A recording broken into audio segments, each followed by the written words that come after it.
The letter from the Oak Ridge Homeowners Association landed on my doorstep like an IED, unexpected, threatening, and capable of destroying everything I'd built. Just like in Fallujah, they wanted to take away what kept me alive. Only this time, it wasn't my weapon. It was my dogs. My name is Marcus Reeves. 3 tours in Afghanistan, 1 in Iraq, and 12 confirmed bomb disposals later, I thought I'd seen the worst humanity had to offer. I was wrong. The worst wasn't in the desert halfway across the world, it was right here in suburban America, wearing khakis and clutching property value spreadsheets. It started 8 months ago when I woke up screaming for the 3rd time that week. My hands were shaking so badly I couldn't even hold my coffee mug. The nightmares wouldn't stop. The red wire, the blue wire, the ticking clock. The faces of the men and women I couldn't save. My VA-appointed therapist had suggested getting a service dog. Animals can sense when you're about to have an episode, she'd said. They can interrupt the pattern. So I got Zeus, a retired military German shepherd who'd lost his handler to an IED in Kandahar. We were 2 broken soldiers trying to put ourselves back together.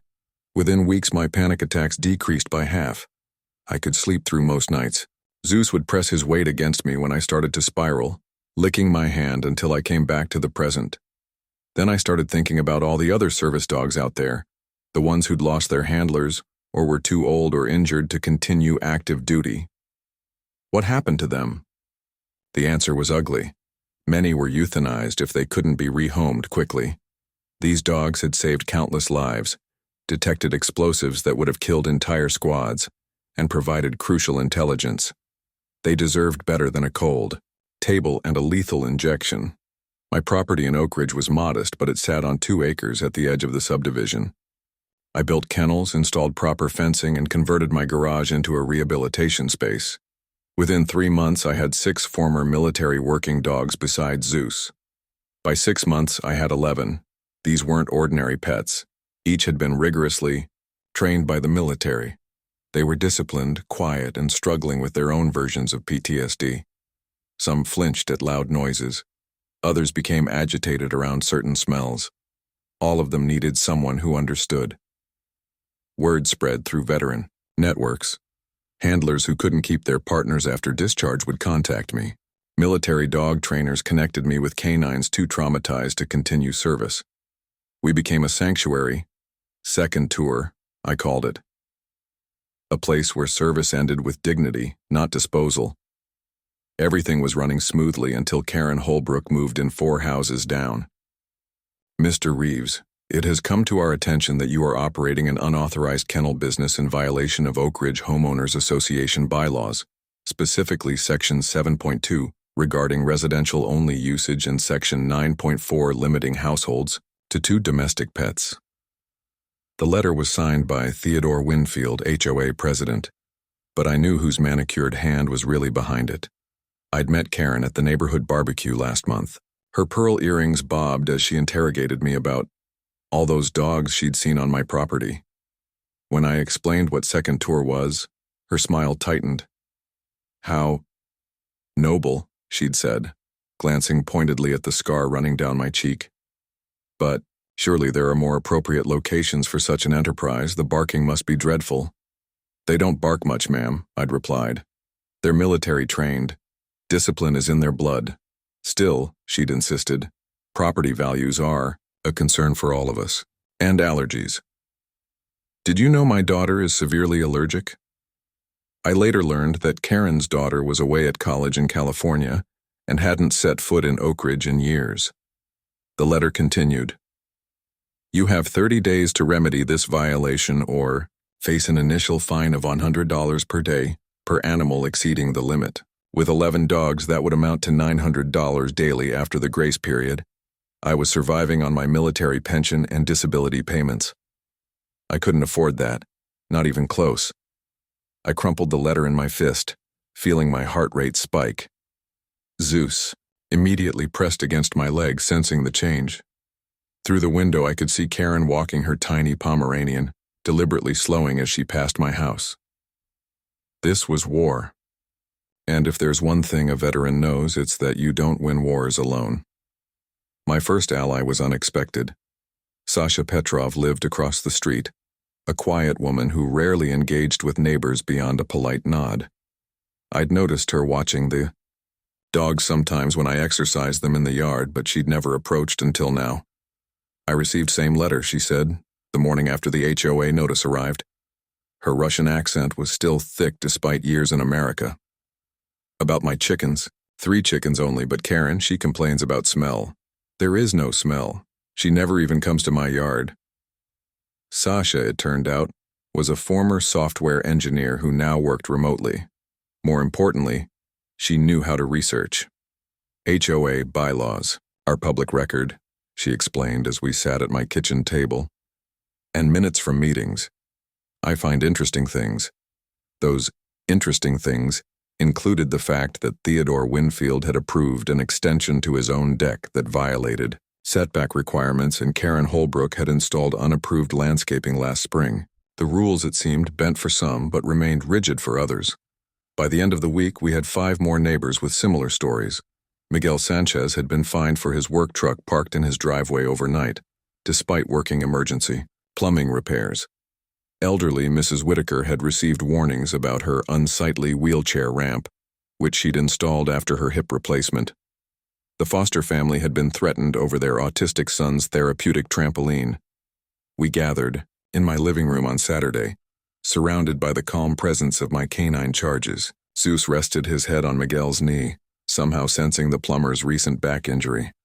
Aries, a chocolate lab who'd survived 3 roadside bombs, sat alertly by Mrs. Whitaker's side. They behave better than most people, Mrs. Whitaker observed, patting Aries gently. That's the point, I said. These aren't just pets. They've served our country, saved lives. Now they're helping veterans heal. Some of these dogs suffered injuries in the line of duty. I gestured to Apollo, a Belgian Malinois missing his left front leg after a firefight in Helmand Province. What the HOA is doing isn't just unfair, it's disrespectful to their service. But what can we do? Miguel asked. The HOA has the legal right to enforce these rules. We all signed the agreements when we bought our homes. That's when Sasha smiled. Maybe yes, maybe no. I make some calls. There is someone you should meet. James Connor was the antithesis of what I expected in a lawyer. No suit, no slick haircut, no leather briefcase. Instead, he showed up in worn jeans, a faded Marines t-shirt, and a prosthetic leg that he didn't bother to conceal. Fallujah, 2004, he said, catching my glance at the prosthetic. Stepped on something I shouldn't have. You? EOD, I replied. Bomb disposal, same places, different jobs. He nodded, understanding immediately. So I hear you've got yourself an HOA problem and some 4-legged veterans needing protection. We walked through the facility I'd built, and James watched as the dogs went through their daily routines. He observed how Apollo, despite his missing leg, still performed perimeter checks with military precision. How Athena, a German shepherd who'd been trapped in rubble for 3 days after an explosion, now helped me demonstrate calm behavior for dogs with more severe trauma. This isn't a kennel, James said finally. This is rehabilitation, therapy, and that changes everything. Back inside, he spread out papers across my dining table. There are 3 things working in your favor, he explained. First, the FAIR.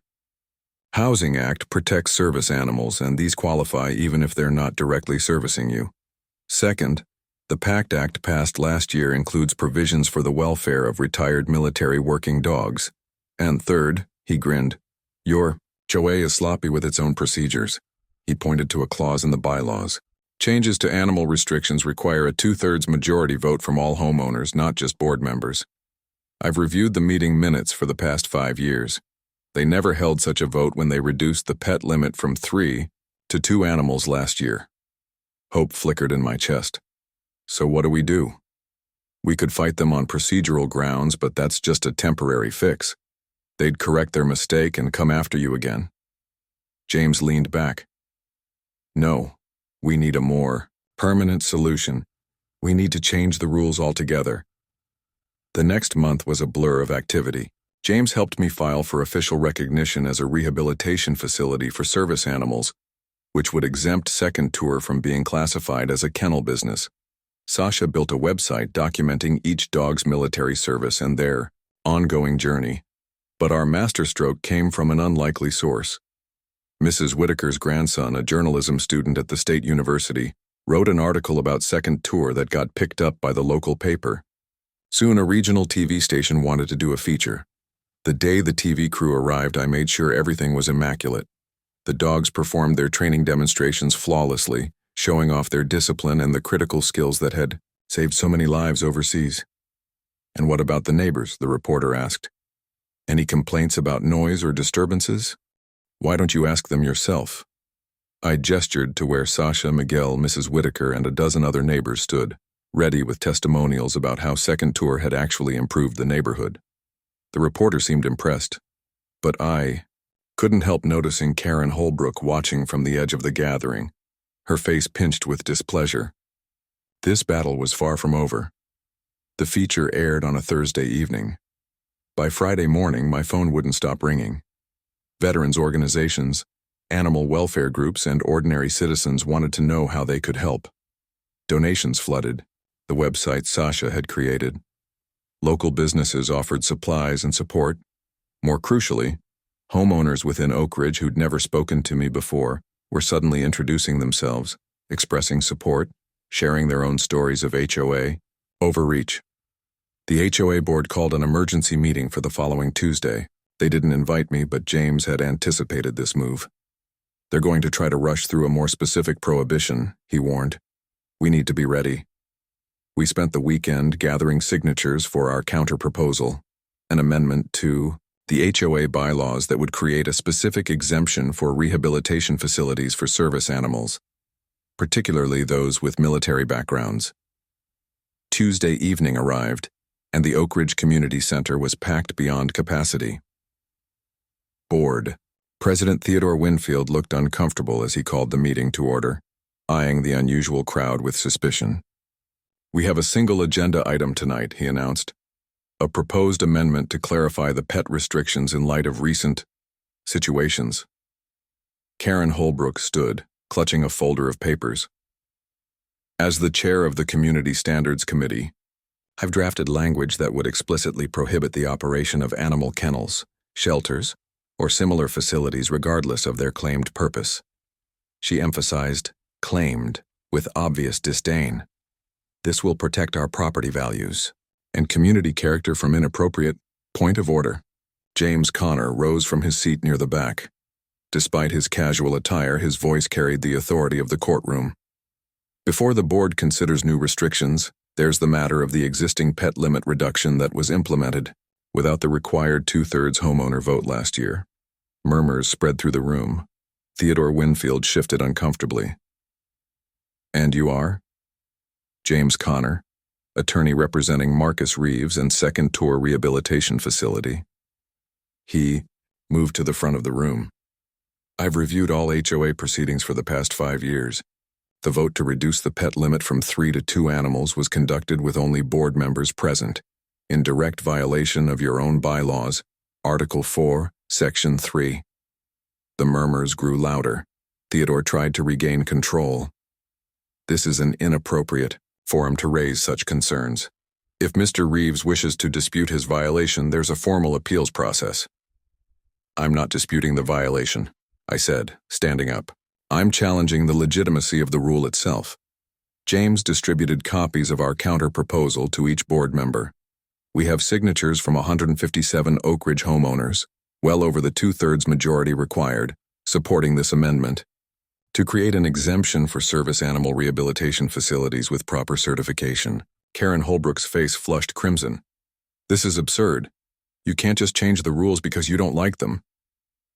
"Actually," James replied calmly, "that's exactly how democratic governance works. And since proper procedure wasn't followed for the pet limit reduction, we're also requesting that any fines or violations based on that invalid rule be immediately rescinded." The room erupted in applause. Theodore Winfield pounded his gavel, trying desperately to restore order.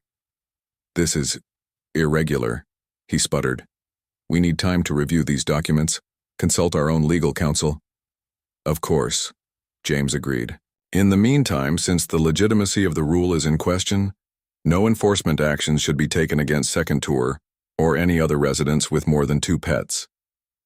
Theodore looked like he wanted to object, but seemed to realize he was outmaneuvered. We'll take it under advisement. It wasn't a victory yet, but it was a reprieve. As the meeting adjourned, neighbors I barely knew came up to shake my hand, pat my back, offer encouragement. For the first time since leaving the military, I felt part of something larger than myself again. Karen Holbrook wasn't finished.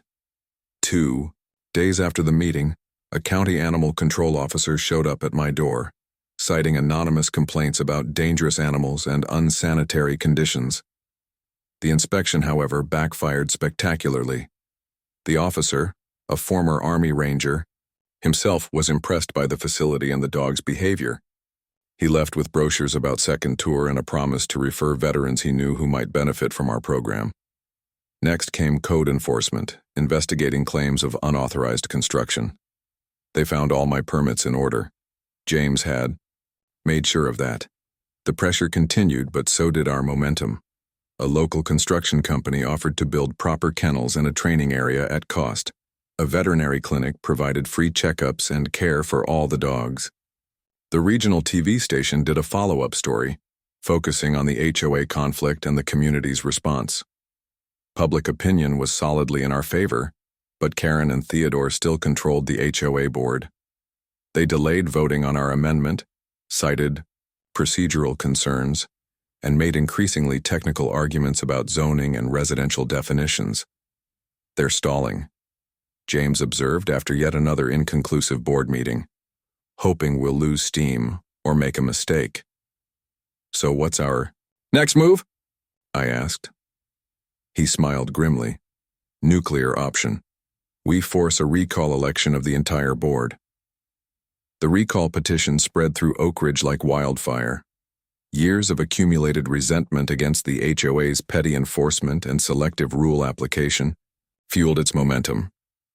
Within 2 weeks, we had signatures from over 75% of homeowners. The day we submitted the petition, Theodore Winfield called an emergency session of the board to finally vote on our amendment. Suddenly, they were eager to appear reasonable, to show they were listening to community concerns. Too late. We declined to withdraw the recall petition. The amendment vote was merely a tactical retreat. We wanted strategic victory. The recall election was scheduled for a month later. During that time, Second Tour held an open house every weekend. Neighbors who had never visited could see firsthand what we were doing. Veterans brought their families to meet the dogs that had served, alongside them in combat zones. Apollo, with his 3-legged determination, became something of a local celebrity. Children asked to pet him, and he would sit patiently, his military bearing softened by gentle eyes. Athena demonstrated how she could detect signs of anxiety and provide calming pressure. Zeus showed how he could guide a disoriented person to safety. These weren't just dogs. They were heroes continuing their service in a different way, and the community began to see them that way too. Election day arrived. The community center was transformed into a polling station with volunteers checking names against the homeowner roster. Theodore and Karen had mounted a desperate campaign focusing on property values and appropriate uses for residential areas, but their arguments felt hollow against the reality of what Second Tour represented. The votes were counted that evening. The result was decisive. All 5 board members recalled, to be replaced by a new slate that included Miguel Sanchez, Sasha Petrov, and 3 other neighbors who supported our cause. Karen Holbrook stormed out before the final tally was announced. Theodore Winfield stayed, his face grim but resigned. "You know," he said to me as people celebrated around us, "I never had anything against your dogs personally. I was just trying to follow the rules." "That's the problem," I replied.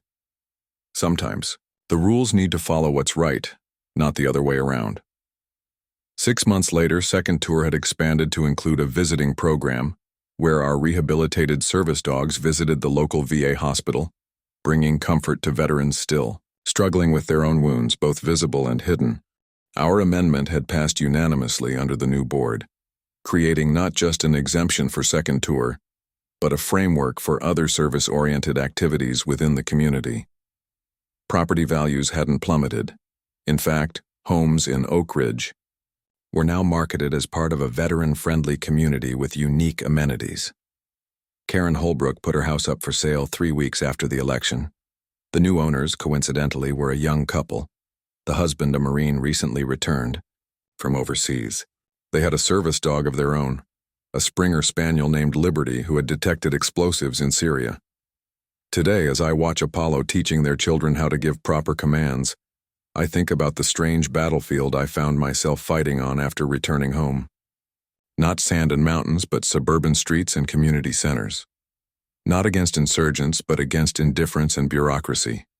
Different battlefield, same mission.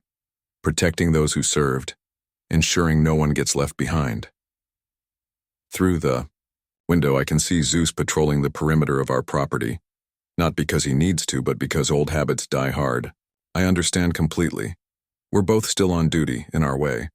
The war might be over for us, but the service never really ends. It just finds a new mission, a new purpose. And sometimes, that purpose is right in your own backyard. I reach for my phone as it buzzes with a text message. Another retired military dog needing placement. Another chance to continue the mission. Roger that, I reply. Send them home to us. Home. That's what Second Tour has become. Not just for the dogs, but for me. A place where service continues, wounds heal, and battles worth fighting are won one day at a time. I whistle for Zeus. Time for our evening rounds, checking on each of our charges. The mission continues. And this time, we have the whole neighborhood watching our six.